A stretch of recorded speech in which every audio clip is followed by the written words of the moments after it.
Specialisation വരുമ്പോൾ പിന്നെ എങ്ങനെ പോയാലും ആർക്കിയോളജി പ്രാക്ടിക്കലായിട്ട് തന്നെ വരും ഫീൽഡിലേക്കും കാര്യങ്ങളൊക്കെ ആവുമ്പോഴേക്കും. പിന്നെ നമുക്കിതൊരു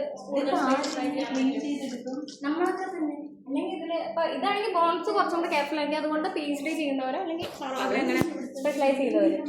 അപ്പോൾ ഇതാണ് മാസറേഷൻ ആൻഡ് സ്കെലറ്റൻ പ്രിപ്പറേഷൻ റൂം. അതായത് മാസറേഷൻ എന്ന് പറയുന്നത് അറിയാലോ, ഡിറ്റാച്ച് ചെയ്യുന്നതാണ് മറ്റേ.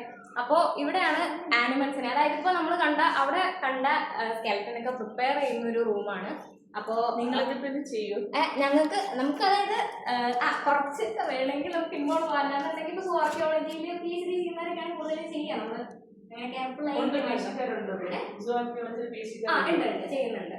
അപ്പോ മെയിൻ ആയിട്ട് 3 രീതിയിലാണ് നമ്മൾ ഈ സ്കെലറ്റൻ നമ്മൾ പ്രൊക്യൂർ ചെയ്യുന്നത്. അതായത് ഫസ്റ്റ് എന്ന് പറയുമ്പോൾ വലിയ ആനിമൽസ്, അല്ലെങ്കിൽ ഇപ്പോ എന്താ പറയാ പെട്ടെന്ന് ഒരു റിസൾട്ട് കിട്ടണമെന്നുണ്ടെങ്കിൽ നമ്മൾ വലിയൊരു പാത്രം വെച്ച് തിളപ്പിച്ച് ഡ്രെയിൻ ചെയ്തിട്ട് നമ്മൾ എടുക്കും. അതൊരു മെത്തേഡാണ്. അല്ലാന്നുണ്ടെങ്കിൽ കുറച്ച് ടൈം എടുത്തിട്ടാണ് സ്മോൾ ആനിമൽസ് ഒക്കെ ആണെങ്കിൽ നമ്മൾ സോഡസ്റ്റ് ഇല്ലേ അതില് കുടിച്ചിട്ടിട്ട് ഇടയ്ക്കിടയ്ക്ക് വെള്ളം തളിച്ചു കൊടുക്കും. അല്ലാന്നുണ്ടെങ്കിൽ തേർഡ് മെത്തേഡ് പിന്നെ ഇത് നല്ലോണം കാര്യം കുറച്ചധികം സമയം എടുക്കും. അത് നമ്മൾ ഇടയ്ക്കിടയ്ക്ക് ചെക്ക് ചെയ്ത് നോക്കും. പിന്നെ ഇതിന്റെ അകത്ത് 2-3 ഉണ്ടെന്ന് പറഞ്ഞിട്ടുണ്ട്. തുറന്നു നോക്കാറില്ല. അപ്പൊ ഈ ഫോട്ടോസ് അതായിരിക്കാം എന്ന് നമുക്ക് മനസ്സിലാക്കാൻ പറ്റും.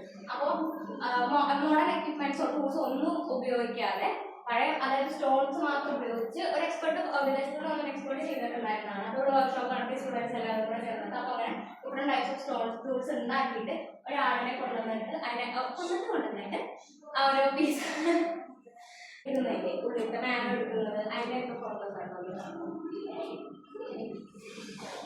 ഇതെല്ലാം പിന്നെ നമ്മൾ ആർക്കിയോളജിക്കൽ കളക്ഷൻ നമുക്ക് ഗുജറാത്തിൽ നിന്നൊക്കെ നദിനാല് എല്ലാം ഗുജറാത്തിലെ മെജോറിറ്റി സൈറ്റ്സും ഗുജറാത്തിൽ തന്നെയാണ്. അവിടെ നിന്ന് കിട്ടുന്ന ബോൺ ഫ്രാഗ്മെന്റ്സ് ആണ്.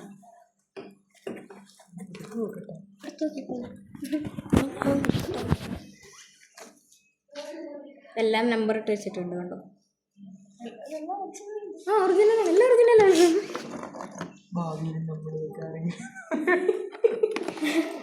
പറയാൻ പറ്റില്ല, ഒരു 100 കൊല്ലം കഴിഞ്ഞ് ആരെങ്കിലും കുഴിച്ചെടുക്കുമ്പോൾ പറയാം പണ്ടത്തെ ഒരു പ്രമുഖ വ്യക്തിയായിരുന്നു എന്നൊക്കെ പറയപ്പെടാൻ സാധ്യതയുണ്ട്.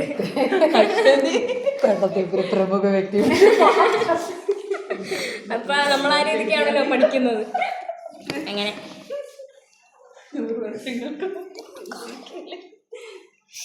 പോകാം. ഇനിയുണ്ട് 2 സ്ഥലം. ഇവിടെ ഇങ്ങനെ പോയിട്ട് ലാസ്റ്റ് സെറാമിക് ടെക്നോളജി ലാബിലേക്ക് കയറാം കേട്ടോ.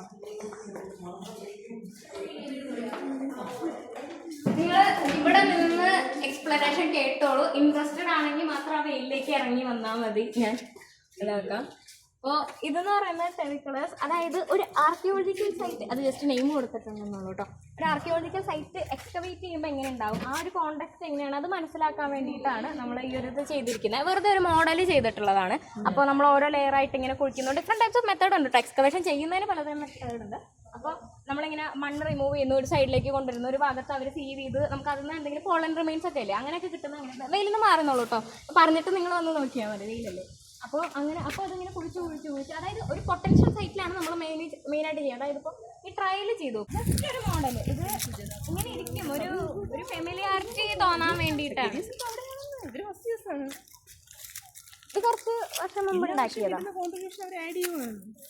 ഇറങ്ങണ്ട കേട്ടോ, ഇവിടെ നോക്കി കണ്ടില്ലേ, ഇങ്ങനെ ആയിരിക്കും നമ്മളപ്പോൾ ഒരു സൈറ്റ് ഇങ്ങനെ കുഴിച്ച് വരുമ്പോഴേക്കും ഇങ്ങനെ ആയിരിക്കും ബിൽഡിംഗ് റിമെയിൻസ് ഉണ്ടാവുക.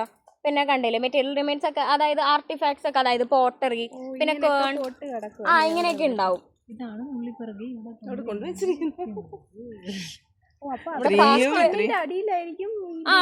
ഉണ്ടാവുക. ഇപ്പൊ ഹാരപ്പയിലൊക്കെ ആണെങ്കിലും എങ്ങനെ ആയിരിക്കും. ഇപ്പോൾ സെക്കൻഡ് ഇയേഴ്സും